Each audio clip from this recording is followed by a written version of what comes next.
আচ্ছা, এমনটা তো প্রায়ই হয় তাই না? খুব খিদে পেয়েছে কিন্তু হাতে একদম সময় নেই। তখন চটজলদি কি খাওয়া যায়? বেশিরভাগ সময়ই আমাদের মাথায় আসে ইনস্ট্যান্ট নুডলসের কথা। বানানো সোজা, খেতেও দারুণ, আর বাচ্চা কাচ্চা থেকে শুরু করে বড়রা পর্যন্ত সবাই এটা পছন্দ করে। কিন্তু এই যে 5 মিনিটের একটা স্বাদ, এর আড়ালে আমাদের শরীরের জন্য ঠিক কি অপেক্ষা করছে? চলুন আজ সেই ব্যাপারটাই একটু খোলাসা করে দেখি। তো আসল প্রশ্নটা হলো এটাই, এই 5 মিনিটের খাবারটা যদি আমাদের রোজকার সঙ্গী হয়ে যায় তাহলে শরীরে এর প্রভাবটা ঠিক কেমন হতে পারে? আমার মনে হয় উত্তরটা জানলে অনেকেই একটু চমকে যাবেন। চলুন আজ এই সত্যিটা জেনেই নেওয়া যাক। সবার আগে চলুন তো দেখি, এই যে ঝটপট তৈরি হয়ে যাওয়া নুডলসের প্যাকেট, এর ভেতরে আসলে কি থাকে, মানে কি দিয়ে তৈরি এই জিনিসটা। এই 5 মিনিটের খাবারের ভেতরের অংশটা একটু ব্যবচ্ছেদ করে দেখলে বিষয়টা পরিষ্কার হয়ে যাবে। দেখুন, ইনস্ট্যান্ট নুডলসের প্রধান উপাদানগুলো হলো ময়দা, তবে সাধারণ ময়দা নয়, পরিশোধিত ময়দা।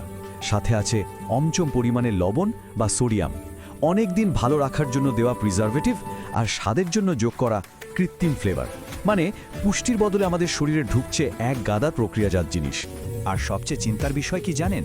এই উপাদানগুলো পেট হয়তো ভরিয়ে দেয়, কিন্তু শরীরকে প্রায় কোনো পুষ্টি দেয় না। মানে শরীরের জন্য যে প্রোটিন, ফাইবার বা ভিটামিন দরকার, তার প্রায় কিছুই এখানে নেই।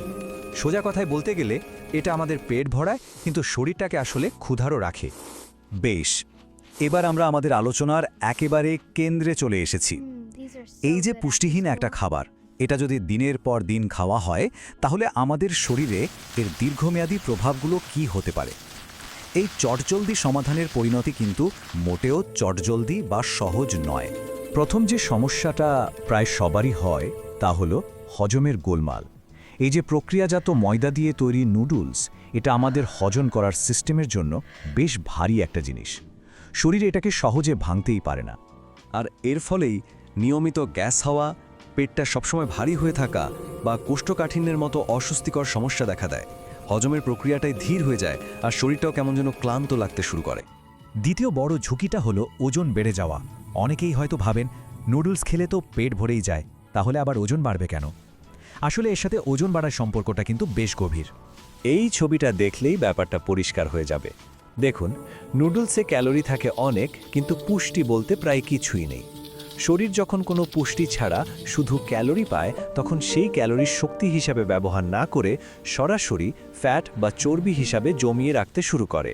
আর ঠিক এই কারণেই ওজনটা তরতর করে বাড়তে থাকে। এবার আসি তৃতীয় এবং আরও অনেক বেশি গুরুত্বপূর্ণ একটা ঝুঁকির কথায়। নিয়মিত ইনস্ট্যান্ট নুডলস খাওয়ার অভ্যাস কিন্তু হৃদরোগ এবং উচ্চ রক্তচাপের ঝুঁকিকে মারাত্মকভাবে বাড়িয়ে তুলতে পারে। এর পেছনের মূল ভিলেনটা হলো নুডলসের প্যাকেটে থাকা বিপুল পরিমাণ সোডিয়াম বা লবণ। এই অতিরিক্ত সোডিয়াম আমাদের রক্তচাপ বাড়িয়ে দেয়, যার ফলে আমাদের হার্টের ওপর প্রচণ্ড চাপ পড়ে। আর দিনের পর দিন এমনটা চললে হার্ট অ্যাটাক বা অন্য বড়সড় হৃদরোগের ঝুঁকিও বেড়ে যায়। বড়দের জন্য তো এটা ক্ষতিকর বটেই, কিন্তু শিশুদের জন্য এই খাবারটা আরও অনেক বেশি বিপজ্জনক। কারণ ওদের শরীরটা তখন বাড়ছে, আর এই বাড়ন্ত শরীরের জন্য পুষ্টির কোনো বিকল্প নেই। নুডলস ঠিক সেই পুষ্টির পথেই একটা বড় বাধা হয়ে দাঁড়ায়। ভাবুন তো একবার, নিয়মিত নুডলস খাওয়ার ফলে বাচ্চাদের মনে রাখার ক্ষমতা কমে যেতে পারে, তাদের রোগ প্রতিরোধ ক্ষমতা দুর্বল হয়ে পড়তে পারে, এমনকি শরীরের স্বাভাবিক বৃদ্ধিও আটকে যেতে পারে। এটা ওদের ভবিষ্যতের জন্য সত্যি খুব চিন্তার বিষয়। আর তালিকার শেষ বড় ঝুঁকিটা হলো ডায়াবেটিস। ইনস্ট্যান্ট নুডলস খাওয়ার পর রক্তের শর্করার মাত্রা হুট করে অনেকটা বেড়ে যায়। নিয়মিত যদি এমনটা হতে থাকে, তাহলে শরীরটা ধীরে ধীরে ডায়াবেটিসের দিকেই এগিয়ে যেতে থাকে। তো এত সব ঝুঁকির কথা শুনে মনে হতেই পারে নুডলস খাওয়া কি তাহলে একেবারেই বন্ধ করে দিতে হবে? না, ব্যাপারটা ঠিক সেরকম নয়। চলুন বরং দেখি কিভাবে আমরা একটু বুদ্ধি খাটিয়ে স্বাস্থ্যকর সিদ্ধান্ত নিতে পারি। নুডলস যদি খেতেই মন চায়, তাহলে কয়েকটা নিয়ম মেনে চলা যেতে পারে। যেমন সপ্তাহে বড়জোর একদিন খান, আর যখন খাবেন তখন এর সাথে প্রচুর তাজা সবজি মিশিয়ে নিন, যাতে শরীরটা অন্তত কিছুটা পুষ্টি পায়। আর সবচেয়ে ভালো উপায় হলো, যদি সম্ভব হয়, বাজারের প্যাকেটের উপর ভরসা না করে বাড়িতেই নুডলস তৈরি করে নেওয়া। আর রোজকার খাবারের জন্য নুডলসের বদলে সাধারণ, সহজপাচ্য আর পুষ্টিকর খাবার বেছে নেওয়াটাই বুদ্ধিমানের কাজ। যেমন আমাদের চিরচেনা ভাত, ডাল, সবজি, সাথে একটা ডিম বা কিছু তাজা ফলমূল যোগ করে দিলেই শরীর তার প্রয়োজনীয় শক্তি আর পুষ্টি দুটোই পেয়ে যাবে। এই কথাটা মনে রাখাটা খুব জরুরি। মাত্র 5 মিনিটের একটা স্বাদের লোভে আমরা যেন আমাদের সারা জীবনের স্বাস্থ্যের ক্ষতি ডেকে না আনি। এই একটা বাক্যেই কিন্তু আজকের পুরো আলোচনার সারমর্মটা লুকিয়ে আছে। শেষ পর্যন্ত সিদ্ধান্তটা কিন্তু আমাদের নিজেদেরই। আমরা কি ওই মুহূর্তের স্বাদটাকে বেছে নেব, নাকি দীর্ঘমেয়াদী সুস্থতাকে বেশি গুরুত্ব দেব?